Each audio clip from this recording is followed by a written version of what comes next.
So my fiancé, female, 24 years old, and I, male, 27 years old, got engaged in May and are currently planning for our wedding in August.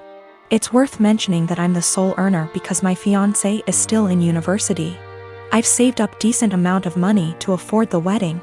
Thing is, her parents get involved in everything, from picking the engagement ring on my behalf, to giving opinions on where we should rent, and now my FMIL is constantly giving opinions on our wedding.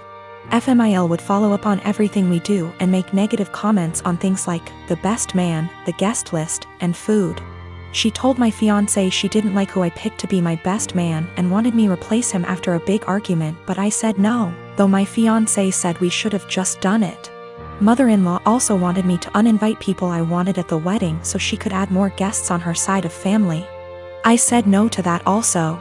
Now the current or biggest conflict between us. Mother-in-law called saying she didn't like the venue we picked, which is in our hometown. She wanted me to reconsider, but I said no since my fiancé liked it too. But my fiancé came to me yesterday to show me a venue her mom picked and already paid for, saying, since she paid for it then I should say yes, this time. I was in shock and angry because not only did she not consult us, but the venue she picked is 3 towns away where my brother-in-law lives. I immediately thought about my disabled parents who cannot travel this distance for health reasons. Besides that, most of my family won't attend because of distance. I said absolutely not, agreeing on this venue. My fiancé said she disagreed with me and I had no right to complain because her mom and dad paid a lot of money for this venue as wedding gift and we should accept it. I calmly explained why I refused, and she kept saying I'm refusing on purpose because I hate her mom and am playing cat and mouse with her. I bluntly said her mom is indeed making this a game and told my fiancé she's either with me or against on this issue. She either backs me up or there won't be any more wedding planning. She got upset and started crying, asking what she's going to tell her mom and why I was making her choose between me and her parents, but I just feel like she's refusing to see why I don't want this specific venue. So what if her brother lives there? I have never been to that town, so having the wedding just cause her mom paid for the venue is not okay. We haven't talked ever since that argument. My friend called me ungrateful fool for turning away a free wedding venue over distance, but I can't help but feel FMIL did it purposely. I was dating my boyfriend for 2 years. We didn't live together but lived on the same street and I was always over at his place. We each had kids from a previous relationship, so I wanted to take the whole living together thing slowly. But we were together all the time and I just maintained my own residence. He commuted for work, and I knew his department got a new secretary. She was younger and married and had recently had a baby. I knew they were work buddies and I even bought a birthday gift for him to give to her. After about a year, she moved to another state. My boyfriend and I decided to move in together and we lived together for a year when I found out that he and that secretary had some type of non-physical but still romantic relationship while they were working together. And that is why she ended up leaving, because they both realized it was not appropriate. I stumbled on old emails between them that were strange, calling each other pet names. He was calling her baby and sweetie in work emails, telling each other that they couldn't wait to see each other at work, meeting up in the cafeteria for coffee every day. He told her he loved her. She lamented that she couldn't stop thinking about him while at home. They had little quarrels. I also realized that he was still Facebook friends with her. We talked a lot about this and he said he was just so unhappy at work at the time and unhappy with our relationship because we didn't live together, that he was vulnerable to attention from a beautiful woman. He said it never became physical, but they were very emotionally entangled at the time for many months. I had no idea at all. He said together they decided the best thing was for her to accept another job offer, which he helped her get. He's very remorseful sometimes. Other times he will tell me that it's partially my fault because I rarely stayed over.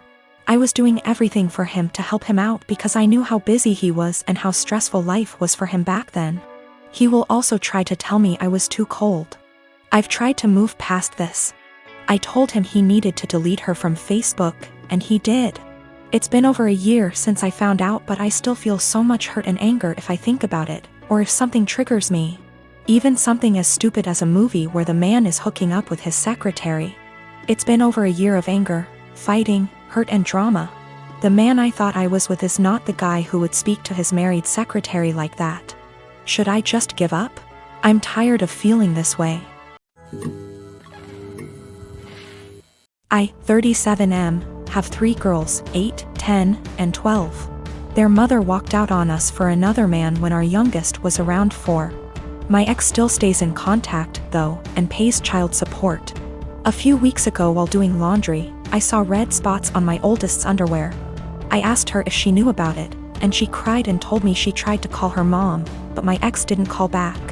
She'd been stuffing toilet paper in her underwear, hoping that would work. I explained to her that periods are nothing to be ashamed of, and found some great resources online for us to review together. I took her to the store to pick out brands of feminine products she wanted to use. She picked Playtex Sport because she's a gymnast.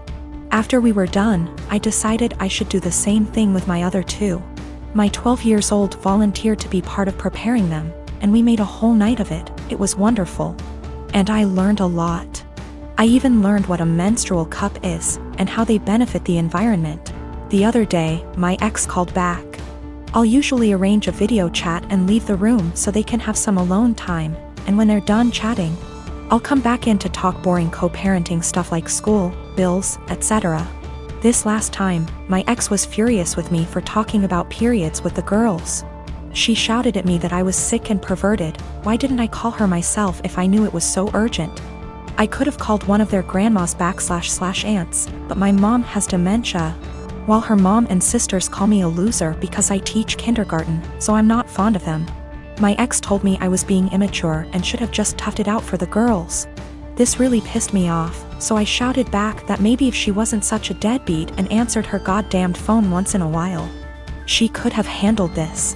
I brought up everything she does that hurts them. She hasn't been to a single soccer game, piano recital, or gymnastics meet in 2 years. Every other weekend when they come home from her house, they go straight to their rooms, only to emerge hours later asking me why she loves her new husband more than them, and what did they do to make her leave. My ex responded by saying I should tell them it's not their fault I couldn't satisfy her, and I screamed. And she just smirked and pointed behind me, saying, "Look what you did," when I turned around. My 8-year-old and 10-year-old were standing in the doorway crying. It broke my heart. I never shout, so I know I scared them. My 12-year-old stormed in and started screaming at her mom, and while I appreciate her sticking up for me, this is not a battle I want her fighting. My ex hung up before I could fully de-escalate the situation. And let's just say the girls have been given free reign of the ice cream and limitless hours of video games, because I feel so bad. I even watched all the Twilight movies with them, so don't say I don't love them. My best friend is a really great gift giver. I know that she plans gifts really far in advance and always dedicates so much time and thought into them. And I am so grateful for every gift I have ever received because I know how special they are. She'll often take something small I said from years back and make a really meaningful thing out of it. And I know she enjoys gift giving, and it is clearly one of primary ways she communicates her love for me and others. I just can't keep up. I've never been a really good gift giver. I often really struggle with forming ideas for upcoming celebrations, and until I'm really under the pump, I come up empty-handed until I find something just all right, or I repeat a similar shtick of reasons why I value you, presents. This just means that I feel so much stress every time I have to celebrate her birthday and Christmas. Especially because I would have received something completely out of this world. I really just feel like my gifts pale in comparison. It's getting to this stage where we've been exchanging presents for 8 years, and I'm honestly just starting to feel like I'm running out of steam to keep up and continue thinking of other ideas. It is also hard because I'm neither here nor there when it comes to receiving gifts. I can recognize the hard work and love, but I don't need to receive gifts to know that I'm loved. And so I worry that I don't reciprocate my love well enough because my presents never feel at her level. I want to express to her my gratitude for her gifts, but ask that we just stick to one a year, on birthdays. Because Christmas and the occasional Valentine's Day is too much for me. I have been able to move away from gift giving with other friends by just casually mentioning it or just mutually ceasing present exchanges, and we now opt for spending time with each other, something I love. I just don't know if this would be really insensitive or soul-crushing because it's not about her or how good of a friend she is. but really about my insecurity and my differing ways of communicating love.